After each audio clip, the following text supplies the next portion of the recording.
اللہ اللہ اللہ اللہ اللہ اللہ۔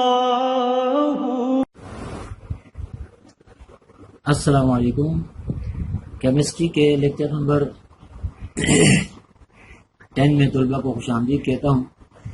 آج کا یہ لیکچر ہمارا ریڈیو ایکٹیویٹی یعنی تابکاری کے حوالے سے ہے۔ ریڈیو ایکٹیویٹی کی ڈسکوری کیمسٹری اور فزکس میں بہت اہم ثابت ہوئی تھی، اور اس سے بھی کیمسٹری اور فزکس میں دونوں میں بہت زیادہ ترقی ہوئی آگے بڑھ کر، اور یہی ریڈیو ایکٹیویٹی ہی پر کام کرتے ہوئے سائنٹسٹ جو ہے ایٹم بم بنانے تک پہنچے، اور پھر اس کے بعد اٹامک پلانٹ ایسا بنایا گیا جہاں پر آج ہم دنیا بھر میں کئی ممالک کے اندر سستی بجلی تیار کی جاتی ہے، یعنی ایٹمی بجلی گھر بعد میں بنائے گئے۔ تو فی الحال ہم یہ سمجھتے ہیں کہ ریڈیو ایکٹیویٹی ہے کیا۔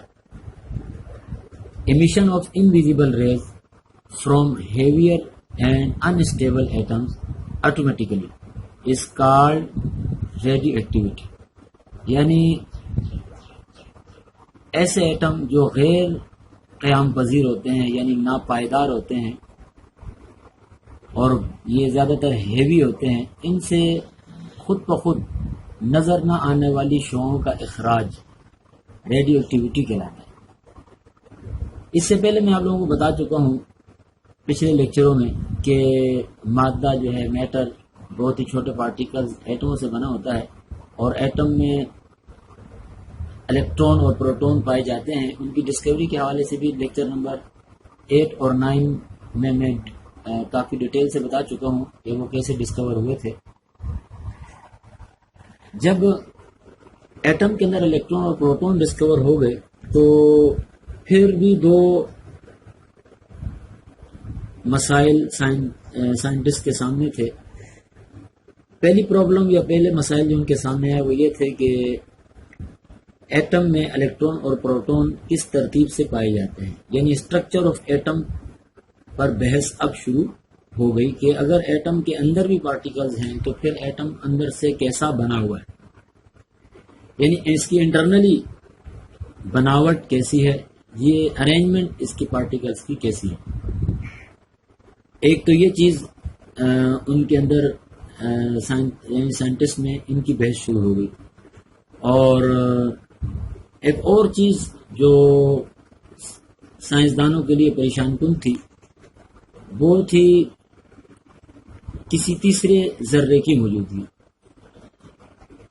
جب گولڈ اسٹائن نے ایکسپیریمنٹ کر کے پروٹون ڈسکور کیا تو اس پر جے تھامسن نے بھی مزید کام کیا، اور پوزیٹیو ریز پر کام کرنے کے دوران یہ بات سامنے آئی تھی کہ گیسلر ٹیوب یا ڈسچارج ٹیوب یا کوکس ٹیوب، یہ ایک ہی ٹیوب کے 3 مختلف نام ہیں، اس میں کوئی بھی گیس بھری جائے اور الیکٹروڈز یعنی میٹل کے جو پلیٹیں اندر لگائی جاتی ہیں وہ کسی بھی میٹل کی لگائی جائے تو جو پوزیٹیو ریز پیدا ہوتی ہیں وہ کسی خاص ماس کے پارٹیکل نہیں ہوتے، بلکہ جیسے جیسے اندر کی گیسیں بدلتے جاتے ہیں پوزیٹیو ریز کے پارٹیکلز کا چارج اور ماس دونوں بدلتے جاتے ہیں۔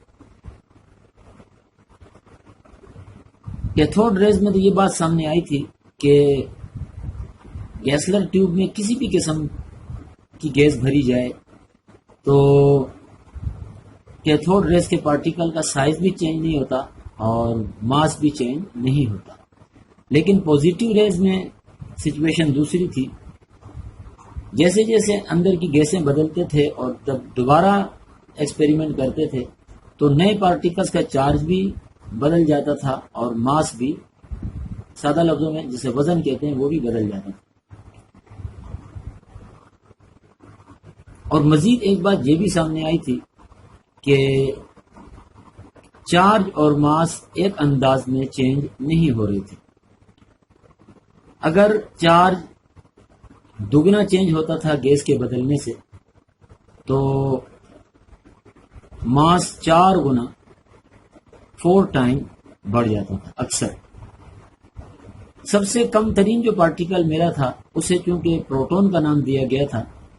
اب جو ہیویئر پارٹیکل سامنے آ رہے تھے ان میں اگر چارج 2 پروٹونوں کا ہوتا تھا تو وزن 4 پروٹونوں کا ہوتا تھا، یا اگر وزن 3 پروٹونوں کا ہے، چارج 3 پروٹونوں کا ہوتا ملے انہیں تو وزن 7 پروٹونوں کا ملتا تھا۔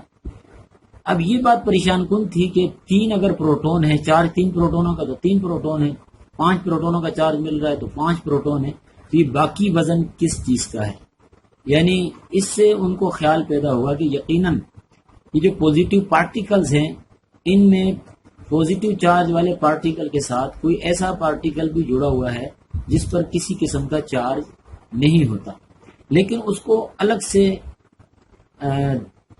پروف نہیں کیا گیا۔ لہذا سرچنگ شروع ہو گئی، تحقیقات، انویسٹیگیشن شروع ہو گئی کہ یہ ایسا کوئی پارٹیکل ہے جس پر کوئی چارج نہ ہو یا نہیں ہے۔ یہ 2 نئے پرابلمز تھے جو سائنسدانوں کو پیش آ رہی تھی۔ ان پرابلمز کے حوالے سے اپنے اپنے ذہن کے مطابق ریسرچ ہوتی رہی۔ اسی دوران 1896 میں 1898 میں ہنری بیکرل ایک فرانسیسی سائنٹسٹ تھا، اس نے ایک نئی چیز دریافت کی جسے ریڈیو ایکٹیویٹی کا نام دیا گیا۔ ہنری بیکرل نے ریڈیو ایکٹیویٹی کس طرح ڈسکور کی، اس کے بارے میں کئی مختلف قسم کے واقعات آتے ہیں، لیکن بہرحال یہ سب اس بات کو تسلیم کرتے ہیں کہ ریڈیو ایکٹیویٹی فرسٹ ٹائم، پہلی دفعہ فرانسیسی سائنسدان ہنری بیکرل ہی نے ڈسکور کی تھی۔ کیسے ڈسکور کی تھی اس بارے میں ایک تو یہ روایت ہے کہ وہ ایکس ریز پر ایکسپیریمنٹ کر رہا تھا۔ ایکس ریز اس سے 1 سال پہلے یعنی 1895 میں 1895 میں ایک اور سائنٹسٹ مسٹر رونجن، اس نے ریڈیو ایکٹیویٹی ڈسکور کی تھی، ایکس ریز ڈسکور کی تھی۔ ایکس ریز اس نے کیتھوڈ رے والی جو ٹیوب ہے، گیسلر ٹیوب یا کروپس ٹیوب، اسی پر ایکسپیریمنٹ کر کے مسٹر رونجن نے ایکس ریز ڈسکور کی تھی۔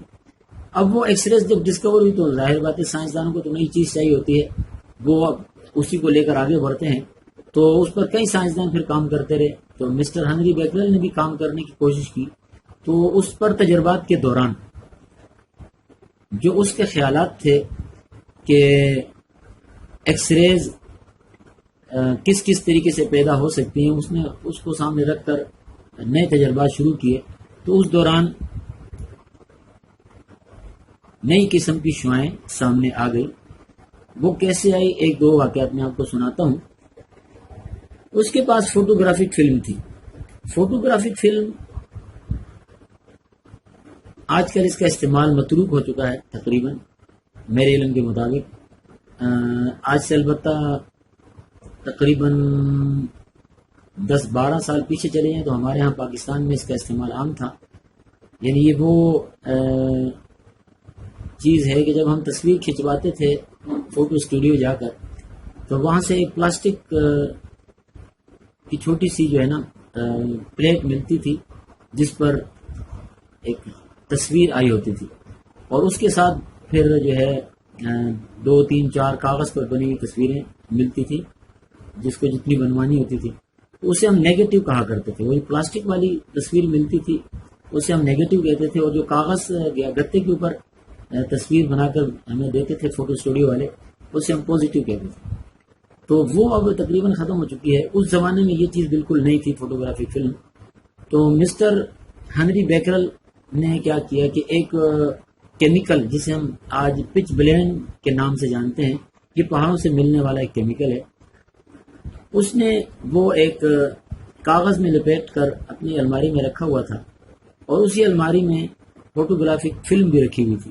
تو جس طرح الماری میں سامان ارینج کیا جاتا ہے اس طرح اس نے سامان ارینج کیا، اور اوپر نیچے رکھتے ہوئے سامان پر اس نے یہ کیا کہ فوٹوگرافک فلم جس بکس میں بند تھی اس پر اس نے پچ بلینڈ کیمیکل کاغذ میں لپٹا ہوا رکھ دیا. بعد میں جب اسے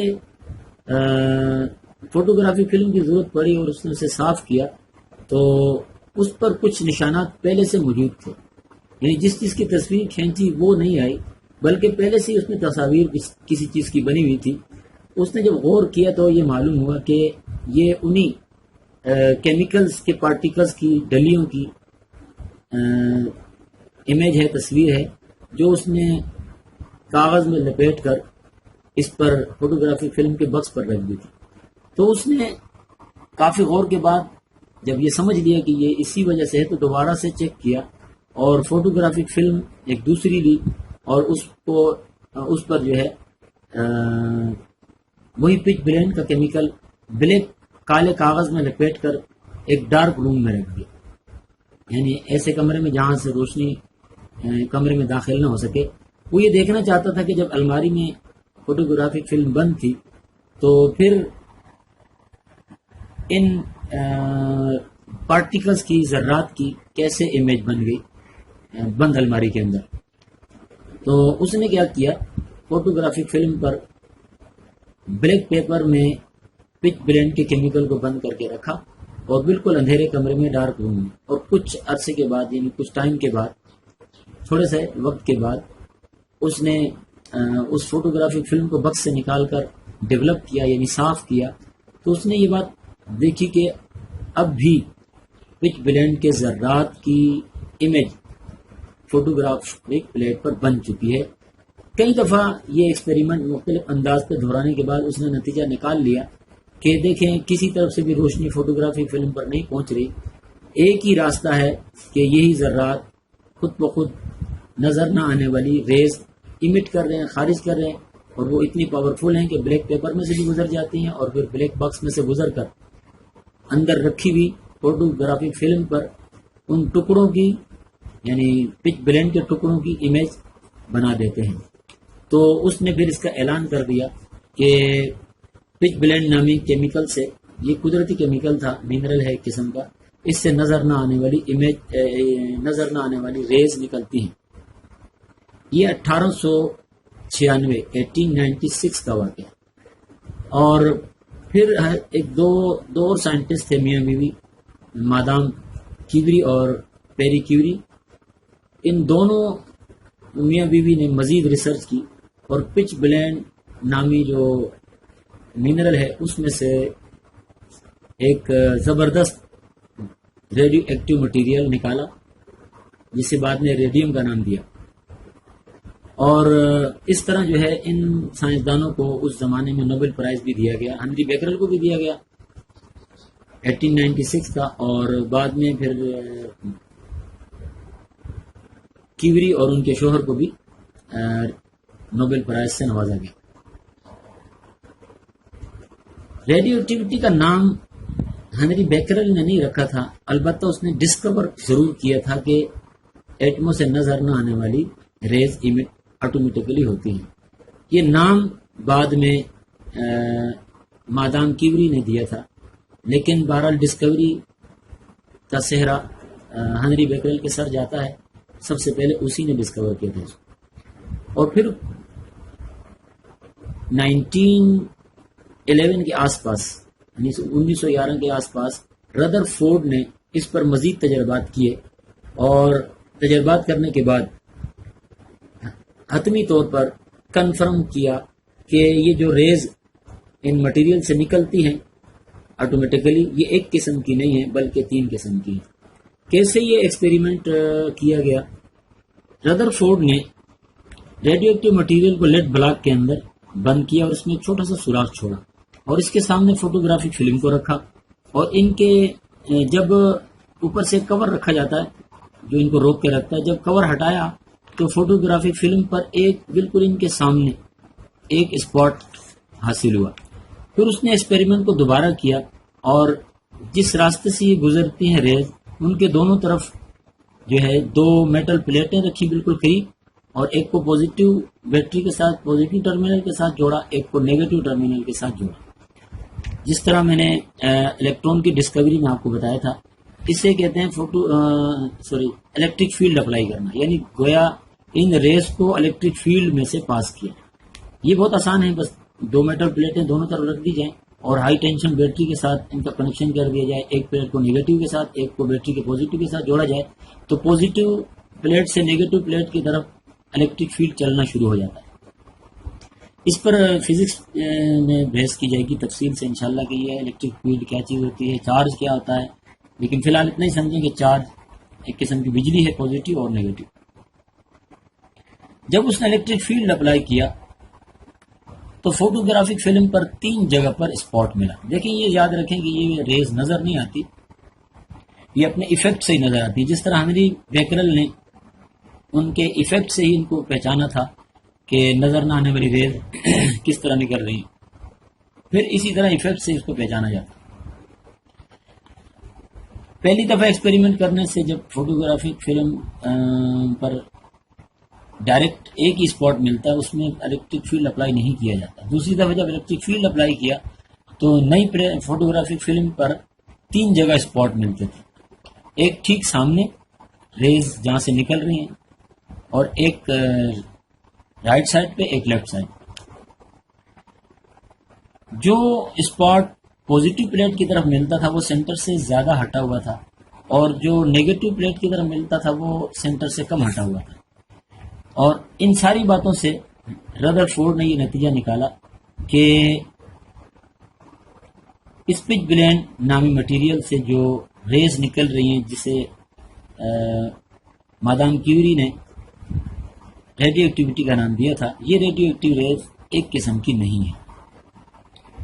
پہلی قسم وہ تھی جو الیکٹرک فیلڈ میں کسی قسم کا کوئی ایفیکٹ نہیں شو کرتی تھی، یعنی الیکٹرک فیلڈ ان پر افیکٹڈ نہیں تھا، یہ اپنے راستے پر سیدھی چلتی تھی اور سینٹر میں جا کر فوٹوگرافک فلم پر ٹکراتی تھی اور وہاں اسپاٹ پروڈیوس کرتی تھی، پیدا کرتی تھی۔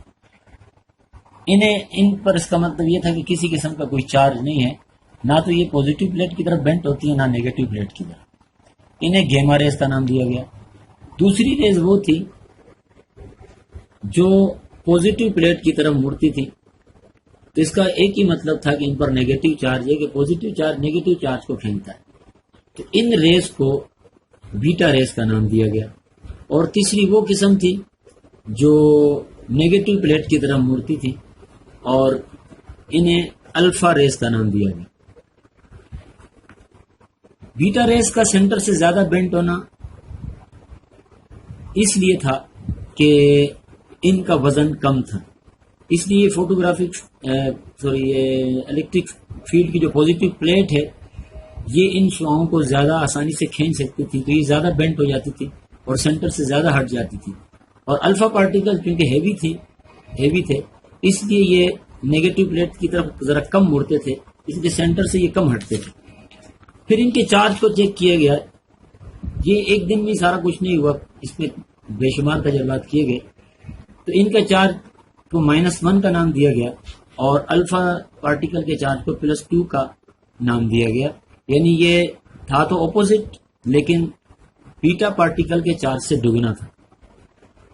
اور ان کے وزن کو بھی چیک کیا گیا تو یہ بات سامنے آئی کہ الفا پارٹیکلز کا جو ویٹ ہے 4 ہائیڈروجن ایٹموں کے برابر ہے، ایک الفا پارٹیکل۔ اس کو بھی ظاہر بات ہے کیونکہ چارج میں آپ کو پہلے ہی بتا چکا ہوں کہ پازیٹیو یا نیگیٹو چارج ہمیشہ میٹر پارٹیکلز پر ہوتا ہے، کسی میٹر کے بجائے اب تک الیکٹریکل چارج کا وجود ثابت نہیں ہوا، کیونکہ یہ دونوں پارٹیکل ثابت ہو چکے تھے، دونوں پر یعنی نیگیٹو اور پازیٹیو چارج موجود تھا، تو اس لیے انہیں پارٹیکل کا نام دیا گیا۔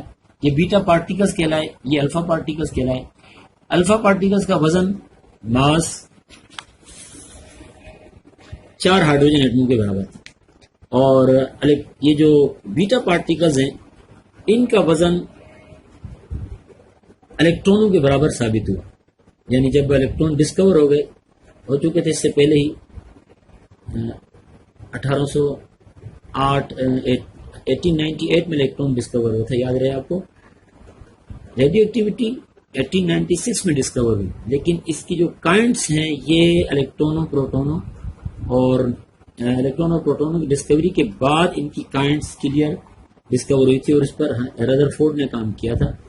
یعنی یوں سمجھ لیں 1911 سے کچھ پہلے، سن مجھے یاد نہیں، اس سے کچھ پہلے یہ کائنڈس رذرفورڈ نے ڈسکور کی تھی. تو ان کا جو چارج الیکٹرانوں کے برابر تھا، الیکٹرانوں کے چارج کو -1 کہا گیا تھا، اس لیے بیٹا ریز کا چارج بھی -1. ان کے جب ماس کو چیک کیا گیا تو یہ بھی الیکٹرانوں کے برابر تھا، اس لیے یہ سمجھ لیا گیا کہ بیٹا ریز حقیقت میں الیکٹران ہیں.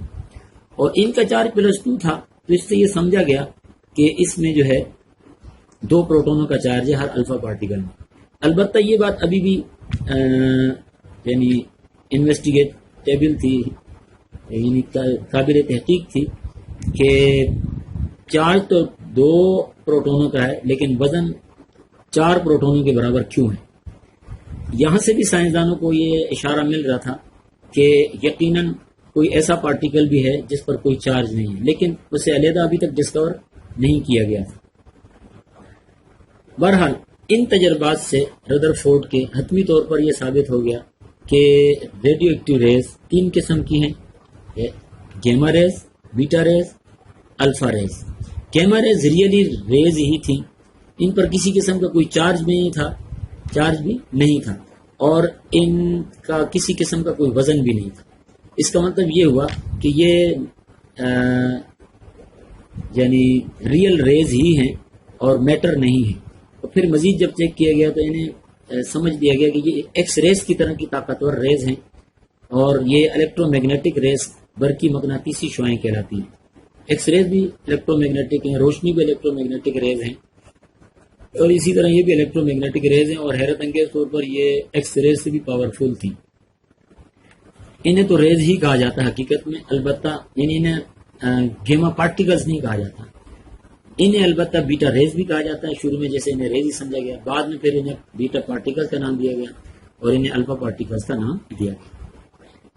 تو پھر ان کے پر مزید تحقیقات ہوئی اور ان کے بارے میں یہ بھی پتہ چلا کہ یہ بہت زیادہ ہوا میں آگے تک جا سکتی ہیں. ان کے مقابلے میں بیٹا ریز ذرا کم جاتی ہیں اور الفا پارٹیکلز جو ہیں بہت ہی کم ہوا میں فاصلہ طے کر سکتی ہیں. اس لیے جب یہ ایکسپیریمنٹ کیے گئے تو اس پورے سسٹم کو ایک الگ سے باکس میں بند کر دیا جاتا ہے اور اندر سے ہوا نکال دی جاتی ہے، تب یہ ریز اپنے یعنی سورس سے نکل کر فوٹوگرافک پلیٹ تک جا سکتی ہیں. اگر بیچ میں ہوا موجود ہو تو یہ زیادہ ڈسٹینس کور نہیں کر سکتی اور یہ انسان کے حق میں فائدہ مند ثابت ہوا ہے. اگر یہ ریز آٹومیٹکلی دور تک جانے کے قابل ہوتی تو پہاڑوں کے اندر جو ان کا مٹیریل دفن ہوتا ہے وہ فضا میں بہت دور تک ریز خارج کر کے انسانوں کو نقصان پہنچا سکتا تھا، کیونکہ یہ ریز انسانوں کے لیے بہت ہی ڈینجرس ہیں.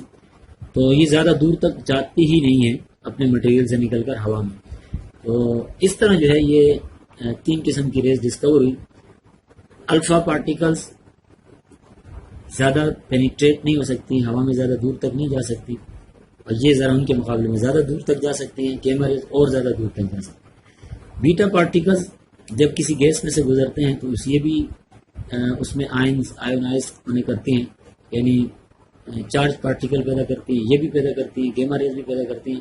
لیکن ان سب میں جو گیسوں کو آئونائز کرنے کی صلاحیت ہے وہ یعنی گیما ریز میں سب سے زیادہ ہے، بیٹا ریز مجھ سے کم ہے اور پھر الفا ریز میں اس سے بھی کم ہے.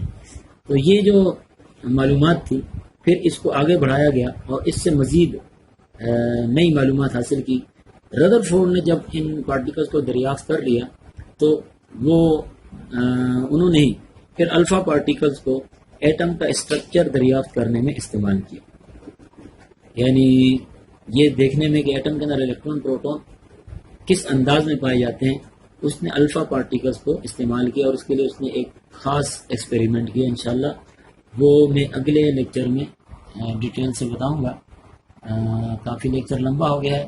اب میں اجازت چاہوں گا آپ سے اور آپ سے گزارش کروں گا کہ اگر میری باتیں، میرا لیکچر، میرا انداز آپ کو پسند ہے تو میرے چینل کو بھی ضرور سبسکرائب کریں اور ہمارے لیکچرز کو بھی لائک ضرور کیجیے.